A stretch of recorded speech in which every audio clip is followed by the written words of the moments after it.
Good morning. Today we can see what is MIS, Management Information System, and Change Management. Management information എന്ന് പറഞ്ഞാൽ നമുക്കറിയാം, ഒരു മാനേജ്മെൻറ്റിന് important ആയ decisions എടുക്കണം എന്നുണ്ടെങ്കിൽ എല്ലാ ഇൻഫർമേഷൻസും അത്യാവശ്യമാണ്. അതുകൊണ്ടാണ് information is the life blood of an organisation എന്ന് പറയുന്നത്.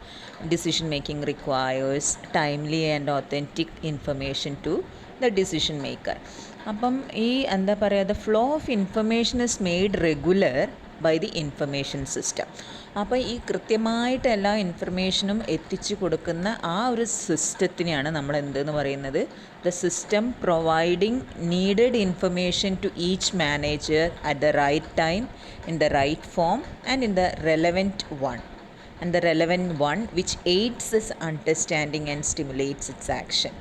മാനേജ്മെൻറ്റിന് എന്താ പറയുക, മനസ്സിലാകുന്ന ഭാഷയിൽ എത്രയും പെട്ടെന്ന് ഇൻഫർമേഷൻസ് എത്തിക്കുന്ന, അവർക്ക് ടൈംലി ആക്ഷൻസ് എടുക്കാൻ പറ്റുന്ന രീതിയിലുള്ളൊരു ഇൻഫർമേഷൻസ് പ്രൊവൈഡ് ചെയ്യുന്ന ആ ഒരു സിസ്റ്റത്തിനെയാണ് മാനേജ്മെൻറ്റ് ഇൻഫർമേഷൻ സിസ്റ്റം എന്ന് പറയുന്നത്. മനസ്സിലായോ?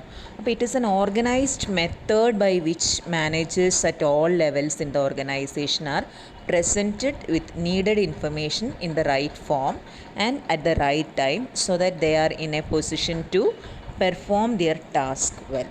Okay, അപ്പോൾ ഈ organisations management information system must provide 3 types of informations required by managers at the 3 levels. ഏതൊക്കെ ഈ 3 levels of management നമുക്കറിയാം, top level, middle level and lower level. അപ്പം ഈ ഫസ്റ്റ് ലെവൽ എന്ന് പറയുന്നത് ഈ required information relates to operational control. Middle level it relates to tactical planning, എങ്ങനെ tactically plan ചെയ്യാം എന്നുള്ളതിന് വേണ്ട ഇൻഫർമേഷനാണ് മിഡിൽ ലെവൽ മാനേജേഴ്സിന് ആവശ്യം. നേരെ മറിച്ച് ടോപ്പ് ലെവൽ മാനേജേഴ്സിന് ആവശ്യം ഏത് ടൈപ്പ് സ്ട്രാറ്റജിക് പ്ലാനിങ് ആണ് അവരെടുക്കുക, ഏതൊക്കെ രീതിയിൽ ഇമ്പോർട്ടൻ്റ് ആയിട്ടുള്ള സ്ട്രാറ്റജിക് പ്ലാൻസ് ആണ് അവർ ഫോർമുലേറ്റ് ചെയ്യുക. അപ്പോൾ അവർക്ക് വേണ്ട ഇൻഫർമേഷൻ എന്ന് പറയുന്നത് ആ രീതിയിലുള്ളതായിരിക്കണം. മനസ്സിലായല്ലോ? അപ്പോൾ കൃത്യസമയത്ത് കൃത്യമായ രീതിയിൽ വേണ്ട ഇൻഫർമേഷൻസ് പ്രൊവൈഡ് ചെയ്യുന്ന ആ ഒരു സിസ്റ്റത്തിനെയാണ് നമ്മൾ മാനേജ്മെൻറ്റ് ഇൻഫർമേഷൻ സിസ്റ്റം എന്ന് പറയുന്നത്. അപ്പോൾ ഇനി നോക്കാൻ പോകുന്നത് designing of MIS in an ഓർഗനൈസേഷനാണ്. അതായത് ഇറ്റ് ഈസ് ബേസ്ഡ് ഓൺ, അതായത് ഡിസൈനിങ് എന്ന് പറയുന്നത് it is based on the recognition that many items of input data may be useful for a number of different output. അപ്പോൾ instead of gathering data separately by different departments, the same basic data is made available for multiple uses. അപ്പം there are 2 important factors. അതായത് എന്തൊക്കെയാണ് multiple, അതായത് ഇവിടെ പറയുന്നത് എന്താണെന്ന് വെച്ചാൽ, there is a need to develop a major system for gathering, processing and disseminating information. അത് information system collect ചെയ്യാനും പ്രോസസ്സ് ചെയ്യാനും അത് വേണ്ട രീതിയിൽ ഇതാക്കുന്ന രീതിയിൽ ചെയ്യാൻ വേണ്ടിയിട്ട് ഇൻഫർമേഷൻ സിസ്റ്റത്തിനെ ആ ഒരു രീതിയിലേക്ക് ഡെവലപ്പ് ചെയ്യണം. മനസ്സിലായില്ല? അപ്പോൾ 2 കാര്യങ്ങൾ അവിടെ പറയുന്നത്, 2 important factors that are to be considered for designing an MIS in an organisation. എന്തൊക്കെയാണ് വേണ്ടത്? First, estimating the organisational requirements information. ഏത് രീതിയിലുള്ള ഇൻഫർമേഷനാണ് ഓർഗനൈസേഷന് വേണ്ടത് എന്നുള്ളത് എസ്റ്റിമേറ്റ് ചെയ്യുക. രണ്ടാമതായിട്ട് എന്താ ചെയ്യേണ്ടത്? ഒരു MIS ബ്ലൂ പ്രിൻറ്റ് ഉണ്ടാക്കണം. So first step is organisational needs for information are multiple. നിങ്ങൾക്കറിയാം, പല രീതിയിലുള്ള ഇൻഫർമേഷൻസ് ഒരു ഓർഗനൈസേഷൻ ആവശ്യമുണ്ട് എന്നുള്ളത്. They are also different for different levels. നേരത്തെ പറഞ്ഞല്ലോ, ടോപ്പ് ലെവൽ മാനേജേഴ്സിനാണ് സ്ട്രാറ്റജിക് പ്ലാനിങ് ആണ് അവരെടുക്കുക, അപ്പോൾ ആ രീതിയിലുള്ള ഇൻഫർമേഷൻസ് ആയിരിക്കണം. മിഡിൽ ലെവലാണെങ്കിൽ ടാക്റ്റിക്കൽ പ്ലാനിങ് ആണ്. So they need such type of information. So therefore information has to be tailor made to meet the needs of the respective levels. അപ്പോൾ 2 എലമെൻറ്റ്സ് ആണ് പറയുന്നത് for an effective MIS system. അതായത് major MIS determinants ഏതാണെന്നുള്ളത് കണ്ടുപിടിക്കണം, key success variables ഏതാണെന്നുള്ളത് കണ്ടുപിടിക്കണം. ഈ major MIS determinants എന്ന് പറയുന്നത് organisational strategy, organisation structure, management and decision making process etcetera. അപ്പോൾ the framework of MIS should consist of an analysis of these factors in an organisation. അതായത് മൊത്തം consider ചെയ്തിട്ടേ ഉള്ളൂ MIS system develop ചെയ്യാം, management information system develop ചെയ്യാൻ പാടുള്ളൂ. പിന്നെ ശ്രദ്ധിക്കേണ്ട കാര്യം കീ സക്സസ് വേരിയബിൾസ് ഏതൊക്കെയാണെന്നുള്ളതാണ്. അതായത് critical success factors for setting up of a successful MIS should be analysed എന്നാണ് പറയുന്നത്. അത് ഓരോ ഓർഗനൈസേഷൻ ഓരോ രീതിയിലായിരിക്കും. അതേമാതിരി ഓരോ ഇൻഡസ്ട്രിക്ക് ഓരോ രീതിയിലുള്ള കീ സക്സസ് വേരിയബിൾസ് ആയിരിക്കാം. അത് കണക്കിലെടുത്തുകൊണ്ടായിരിക്കണം അടുത്ത് ഇത് ചെയ്യേണ്ടത്. Then second factor, important factor to be considered for designing an MIS system is MIS blueprint. അതായത് MIS blueprint എന്ന് പറഞ്ഞാൽ എന്താ, it brings together MIS determinants. അതായത് നേരത്തെ പറഞ്ഞല്ലോ MIS ഡിറ്റർമിനൻസ്, അതിനെ ഒരുമിച്ച് കൊണ്ടുപോകുന്ന രീതിയിലുള്ള ആ ഒരു ഇതിനെയാണ് ബ്ലൂ പ്രിൻറ്റ് എന്ന് പറയുക. It is the critical success factor. So based on these the information needed for managers at different levels are examined in terms of its relevance in decision making. And it is also important to develop a suitable അല്ലെങ്കിൽ preferred processing technique for different types of data sets. Okay. What are the advantages of MIS നോക്കാം. അതായത് ഒരു കൃത്യമായിട്ടുള്ള informations മാനേജേഴ്സിന് provide ചെയ്യുക, and thereby they can take എന്താ പറയുക, they can easily take their decisions. അപ്പോൾ ഇങ്ങനെയൊക്കെ ഉതകുന്ന രീതിയിലുള്ളൊരു MIS സിസ്റ്റം ആയിരിക്കണം. അങ്ങനെ ഒരു MIS സിസ്റ്റം ഉണ്ടെങ്കിൽ അതിൻ്റെ ഗുണങ്ങൾ എന്തൊക്കെയാണെന്ന് വെച്ചാൽ collection, management and dissemination of information at different levels of management is facilitated. Easy ആയിട്ട് അതൊക്കെ നടക്കും. And planning, decision making and controlling at all levels in the organisation are supported. അതായത് പ്ലാനിങ്ങിനും ഡിസിഷൻ മേക്കിംഗ് കൺട്രോളിങ് പ്രോസസ്സിലൊക്കെ ഒരു സപ്പോർട്ടായിട്ട് നല്ലൊരു MIS system ഉണ്ട്, അതൊരു സപ്പോർട്ടാണെന്നാണ് പറയുന്നത്. Then quality of information which is vital for managers improved, and cost effectiveness is ensured, and providing only the relevant information at the appropriate time. Managers are not overloaded with too many information. അതായത് ഓരോ സമയത്ത് എന്താണോ ആവശ്യമുള്ളത് ആ information provide ചെയ്യുക എന്നുള്ളതാണ് MIS കൊണ്ട് ഉദ്ദേശിക്കുന്നത്. അപ്പോൾ എപ്പോഴും മാനേജേഴ്സിൻ്റെ തലയിൽ ഓവർലോഡായിട്ട് നിൽക്കില്ല. Then great precision of data, then more effective coordination between departments and more rapid access to information by all levels of information. Okay, അപ്പോൾ MIS എന്ന് പറയുന്നത് എങ്ങനെയുള്ളതായിരിക്കണം എന്നാണ് പറയുന്നത്. ഇറ്റ് ഷുഡ് ഫെസിലിറ്റേറ്റ്, അതായത് computer based information systems facilitate effective management information in the organisation. അപ്പോൾ ഇന്നത്തെ കാലത്ത് ഈ MIS എന്ന് പറയുന്നത് ഏത് രൂപത്തിലാണ് പ്രധാനമായിട്ടുള്ളത്? കമ്പ്യൂട്ടർ ബേസ്ഡ് മാനേജ്മെൻറ്റ് ഇൻഫർമേഷൻ സിസ്റ്റമാണ്. Okay. Second one is change management. Change management എന്ന് ഉദ്ദേശിക്കുന്നത് എന്താണ്? ചേഞ്ച് എന്ന് പറഞ്ഞാൽ നമുക്കറിയാം, ഈ ഗ്ലോബലൈസേഷൻ്റെയൊക്കെ വരവോട് കൂടിയിട്ട്, with globalisation becoming a new trend, organisation have to change and gear themselves to complete in the world market. അതായത് ചേഞ്ചസ് ആക്സെപ്റ്റ് ചെയ്യാതെ മുന്നോട്ട് പോകാൻ പറ്റാത്തൊരവസ്ഥയിലേക്കാണ് നീങ്ങിക്കൊണ്ടിരിക്കുന്നത്. അതായത് നമുക്കറിയാം organisations exist in a changing environment എന്നുള്ളത്. So understanding and managing change poses challenges before the organization and manager. So a change management process എന്ന് പറഞ്ഞാൽ that is a series of business practices used to control and manage change within a large system or organization. അപ്പോൾ organizations today are adopting changes and becoming flexible to match the current market challenges. അപ്പം change management is necessary. അതായത് നമുക്കറിയാം ഇന്നത്തെ ഈ ഒരു കാലത്ത് എന്ന് പറഞ്ഞാൽ ചേഞ്ചസ് ഇങ്ങനെ വന്നുകൊണ്ടിരിക്കുക, എവിടെയാണെങ്കിലും ഇൻറ്റേർണൽ ചേഞ്ചസ്, എക്സ്റ്റേണൽ ചേഞ്ചസ്. അപ്പോൾ ഇതൊക്കെ അഡോപ്റ്റ് ചെയ്ത് മുന്നോട്ട് കൊണ്ടുപോകണമെങ്കിൽ എന്തിൻ്റെ ആവശ്യമുണ്ടെന്നാണ് പറയുന്നത്? Change management is necessary. അപ്പോൾ ഈ ചേഞ്ച് മാനേജ്മെൻറ്റിൻ്റെ ക്യാരക്ടറിസ്റ്റിക്സ് നോക്കുകയാണെങ്കിൽ it is about managing change to realise business results. അതായത് ചേഞ്ചസ് വന്നിട്ടുണ്ടെങ്കിൽ അത് അഡോപ്റ്റ് ചെയ്തുകൊണ്ട് കൃത്യമായിട്ട് ബിസിനസ് റിസൾട്ട്സ് റിയലൈസ് ചെയ്യാൻ, നമ്മളെ ഗോൾസിലെത്തിക്കുക എന്നുള്ളതാണ്.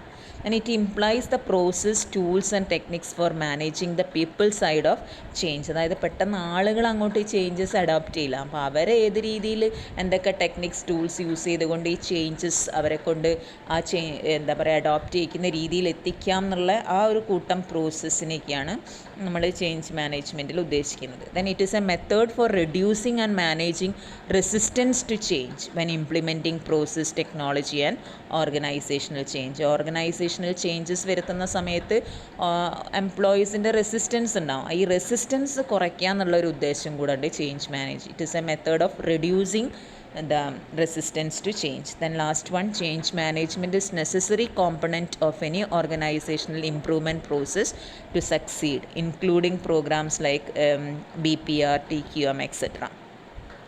നമ്മൾ നോക്കാൻ പോകുന്നത് what are the components of change management എന്നുള്ളതാണ്. അപ്പോൾ കോമ്പണൻസ് പറയുമ്പോൾ there are 4 important components of organisational change management. എന്തൊക്കെയാണ്? First one, type and dimension of organisational change, then process of change, then introduction of change, monitoring progress and making change permanent. അതായത് എവിടേക്കാണ് ഏത് type of ചേഞ്ചാണ് വരാൻ പോണത്, dimensions of change analyse ചെയ്യണം ആദ്യം. Then process of change, ആ change ഏത് രീതിയിൽ പ്രോസസ്സ് ചെയ്യണം എന്നുള്ളത് നോക്കണം. ദെൻ അത് ഓർഗനൈസേഷനിൽ ഇൻട്രൊഡ്യൂസ് ചെയ്യണം, അതാണ് ഇൻട്രൊഡക്ഷൻ ഓഫ് ചേഞ്ച്. അത് പെർമനൻ്റ് ആക്കി കൊണ്ടുവരണം. Monitoring progress and making change is permanent. Okay, so these are the 4 components of change management. അതിൽ ഫസ്റ്റ് വരുന്നതാണ് type and dimension of organisational change. അതായത് ഒരു ചേഞ്ച് വന്നിട്ടുണ്ടെങ്കിൽ 2 തരത്തിലാണ് പറയുന്നത്, സ്ട്രാറ്റജിക്കും പ്രോസസ് ചേഞ്ചും. അപ്പോൾ ഈ strategic responses comprises all those organisational changes which results from strategy development and implementation. അതായത് ചിലപ്പം ഈ എക്സ്റ്റേണൽ എൻവയോൺമെൻറ്റൽ ഫോഴ്സസ് ആണ് ഈ ചേഞ്ചിലേക്ക് നയിക്കുന്നത്. അതായത് നമ്മളെ കൺട്രോളായിരിക്കില്ല. ഇപ്പോൾ examples mergers and acquisition, diversification, technological upgradation etcetera are examples of this type of change. അപ്പം ഏതാണ് ചേഞ്ചസ് എവിടെയാണെന്നുള്ളത് മനസ്സിലാകും. അപ്പോൾ ഒന്നുകിൽ എന്താവാം എന്നാണ് പറയുന്നത്, സ്ട്രാറ്റജിക് റെസ്പോൺസസ് ആവാം, അല്ലെങ്കിൽ പ്രോസസ് റെസ്പോൺസസ് ആവാം. പ്രോസസ് റെസ്പോൺസസ് എന്ന് പറഞ്ഞാൽ എന്താ, it comprises all those organisational changes which result from operational assessment activities. അതായത് ഇവിടെ ഉദ്ദേശിക്കുന്നത് ഏതൊക്കെയാണെന്ന് വെച്ചാൽ ഇത് ഇൻറ്റേർണലി ഡ്രിവൺ ആണ്. Internal driven and tend to be narrow in scope. അതായത് ഇത് നമ്മളെ പരിധിയിൽ ഉൾപ്പെടുത്താം. അതായത് information technology, research and development, quality and marketing changes are some of the examples of process responses. അപ്പോൾ ഏത് തരത്തിലുള്ള ചേഞ്ചസ് ആണെന്നുള്ളത് ആദ്യം കണ്ടുപിടിക്കും. Dimension of organisational change.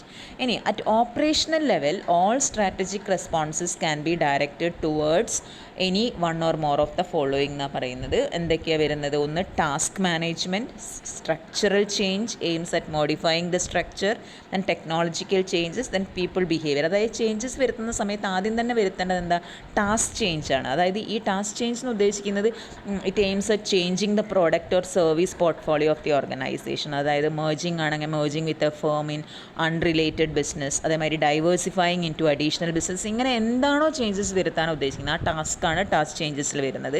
രണ്ടാമത് സ്ട്രക്ചറൽ ചേഞ്ച്. ഈ ടാസ്ക് ചേഞ്ച് വരുത്തണമെങ്കിൽ അതെന്ത് ചെയ്യണം, മോഡിഫൈയിങ് ദ സ്ട്രക്ചർ, അതായത് making the organisation more centralised or decentralised, അല്ലെങ്കിൽ broadening or narrowing span of control. എവിടെയാണ് ഓർഗനൈസേഷനിൽ മാറ്റങ്ങൾ വരുത്തേണ്ടത് അതിനനുസരിച്ചിട്ടുള്ള സ്ട്രക്ചറൽ ചേഞ്ചസ്.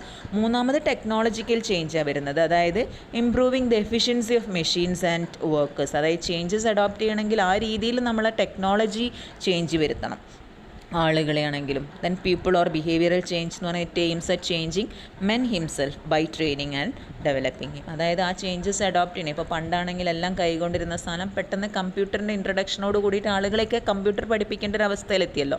പണ്ടത്തെ കാലമാണ് പറയുന്നത്. So a man can be changed at 3 levels എന്നാണ് പറയുന്നത്, നോളജ്, ബിഹേവിയർ ആൻഡ് ആറ്റിറ്റ്യൂഡ്. അതായത് ആദ്യം കമ്പ്യൂട്ടർ എന്താണെന്നുള്ളത് പറഞ്ഞു കൊടുക്കണം, പിന്നെ അവർക്കത് അവരെന്നെ മനസ്സിലാക്കിങ്ങാണ്ട് വേണം ഇതാക്കാൻ വേണ്ടിയിട്ട്. നമ്മൾ വെറുതെ എത്ര കുത്തി നിറച്ചു കൊടുത്തിട്ടും കാര്യമില്ല. അപ്പോൾ അവരുടെ ബിഹേവിയർ ചേഞ്ച് വരുത്തണം, ആറ്റിറ്റ്യൂഡ് ഓൾസോ. ഓക്കെ, അപ്പോൾ എന്താണെന്ന് മനസ്സിലായല്ലോ. ഫസ്റ്റത്തതാണ് type and dimension of components of change മാനേജ്മെൻറ്റിൽ വരുന്നത്. ഇനി സെക്കൻഡ് സ്റ്റെപ്പ് എന്ന് പറയുന്നത് പ്രോസസ് ഓഫ് ചേഞ്ച് ആണ്. അതായത് ഒരു ചേഞ്ച് ഇൻട്രൊഡ്യൂസ് ചെയ്യുന്നതിന് മുന്നേ it is important to know about the process of change. അതായത് ഇവിടെ പറയുന്നത് 3 സ്റ്റേജസ് ആണ് പ്രോസസ് ചേഞ്ചിൽ വരുന്നത്. ഒന്ന് unfreezing, second changing and refreezing. അതായത് അൺഫ്രീസിങ് എന്ന് ഉദ്ദേശിക്കുന്നത് എന്താ, motivate and make the individuals or group ready to change. അവരെന്ത് ചെയ്യണം, ആ ചേഞ്ചസ് അഡോപ്റ്റ് ചെയ്യാൻ വേണ്ടിയിട്ട് അവരെ മോട്ടിവേറ്റ് ചെയ്യാം. ഇനി ഇൻഡിവിജ്വൽസ് മോട്ടിവേറ്റ് ആയി കഴിഞ്ഞാൽ, ചേഞ്ചസ് അഡോപ്റ്റ് ചെയ്യാൻ അവർ റെഡി ആയി കഴിഞ്ഞിട്ടുണ്ടെങ്കിൽ the actual change occurs in an individual when he identifies and adopts a model behaviour or when internalises a new behaviour on his own. Refreezing എന്ന് പറഞ്ഞിട്ടുണ്ടെങ്കിൽ എന്താ, ആ ചേഞ്ചസ് അവിടെ ഇനി സ്ഥിരമായിട്ട് അവിടെ ഉറപ്പ് വരുത്തിക്കുക. അതായത് ആ ചേഞ്ചസ് അവിടെ കിടക്കട്ടെ. Refreezing is the permanent rooting of newly acquired behaviour in to individuals personality. അപ്പോൾ ഇങ്ങനെ ഈ പ്രോസസ്സ് ഓഫ് ചേഞ്ചിൽ ചിലപ്പോൾ റെസിസ്റ്റൻസ് ടു ചേഞ്ച് ഉണ്ടാവാം. ആളുകൾ ചേഞ്ചസ് റെസിസ്റ്റ് ചെയ്യും ചേഞ്ച്. അതിനെ എങ്ങനെ ഓവർകം ചെയ്യാം എന്നുള്ളതാണ് ഈ 2 പാരഗ്രാഫിൽ പറയുന്നത്. ഓക്കെ, അപ്പോൾ റെസിസ്റ്റൻസ് ടു ചേഞ്ച് എന്ന് പറയുന്നത് മെയിൻലി കംസ് ഫ്രം എംപ്ലോയീസ്. അപ്പോൾ 3 സ്റ്റേജസ് ഓഫ് പ്രോസസ് ഓഫ് ചേഞ്ചിൽ unfreezing stage is perhaps the most difficult because it is in this stage that a manager has to face maximum resistance from. അതായത് തൽക്കാലത്തേക്ക് മാത്രമാണെങ്കിൽ ഒരു എന്താ പറയുക, ചേഞ്ചസ് അഡോപ്റ്റ് ചെയ്യാൻ അവർ ready ആയിരിക്കും. പക്ഷേ അത് പെർമനൻ്റ് ആക്കണമെങ്കിൽ ബുദ്ധിമുട്ടാണ് എന്നുള്ളതാണ്. അപ്പം ദ റീസൺസ് ഫോർ റെസിസ്റ്റൻസ് എന്ന് പറയുന്നത് employees resist changes which they think will work against their habits, then resist changes when they think will alter their established human relationship in the organisation. അപ്പോൾ ഈ ഒരു കാരണത്താലൊക്കെയാണ് employees changes resist ചെയ്യുന്നതെന്നാണ് പറയുന്നത്. Next പാരഗ്രാഫിൽ പറയുന്ന how to overcome resistance എന്നുള്ളതാണ്. മനസ്സിലായല്ലോ. അപ്പോൾ അങ്ങനെ എന്താണ് ചേഞ്ച് പ്രോസസ്സിൽ അതാണ് പറയുന്നത്. തേർഡ് കോമ്പണൻറ്റ് എന്ന് പറയുന്നത് ഇൻട്രഡക്ഷൻ ഓഫ് ചേഞ്ച് ആണ്. ഇനി അതായത് ഇവിടെ 2 മെത്തേഡ്സ് ആണ് ചേഞ്ചസ് ഇൻട്രൊഡ്യൂസ് ചെയ്യാൻ വേണ്ടി പറയുന്നത്, ഡയറക്റ്റീവ് മെത്തേഡും പാർട്ടിസിപ്പേറ്റീവ് മെത്തേഡും. ഡയറക്റ്റീവ് മെത്തേഡിൽ employer unilaterally decrees that certain changes will take place. Participative മെത്തേഡിൽ എംപ്ലോയർ എന്താ ചെയ്യുന്നത്, lets his employee come up with propose changes. അപ്പോൾ ഈ 2 മെത്തേഡിലും ചില വേരിയേഷൻസ് ഉണ്ടാവും ഇൻട്രൊഡ്യൂസ് ചെയ്യുന്ന സമയത്ത്. അപ്പോൾ എന്തൊക്കെ കാര്യങ്ങളാണ് ഇൻട്രൊഡ്യൂസ് ചെയ്യുന്ന സമയത്ത് ശ്രദ്ധിക്കേണ്ടത് എന്നുള്ളതാണ്. എംപ്ലോയീസ് മെച്യൂരിറ്റി ലെവൽ നോക്കണം, position power of the change agent, then communication pattern in the organisation, then balance of forces. അതായത് ഈ ഡ്രൈവിംഗ് ഫോഴ്സസ് ആർ സ്ട്രോങ്ങർ ആണെങ്കിൽ ഡയറക്റ്റീവ് മെത്തേഡ് സക്സസ്ഫുൾ ആവും. നേരെ മറിച്ചിട്ട് if restraining forces are stronger then participative approach is more feasible. Then consequences നോക്കണം, introduction of change in phase. അതായത് change should not be introduce at all at a one, അതായത് ഒരുമിച്ച് അങ്ങോട്ട് changes വരുത്താൻ പാടില്ല. It should be introduced in phases, ഘട്ടം ഘട്ടമായിട്ടായിരിക്കണം. അതായത് phasing may be either temporary or spatial. Then last component is monitoring progress and making change permanent. അതായത് changes monitor ചെയ്യുക, അത് പെർമനൻ്റ് ആക്കി മാറ്റുക. അതാണ് ഈ 4th സ്റ്റേജിൽ ചെയ്യുന്നത്. Okay, thank you.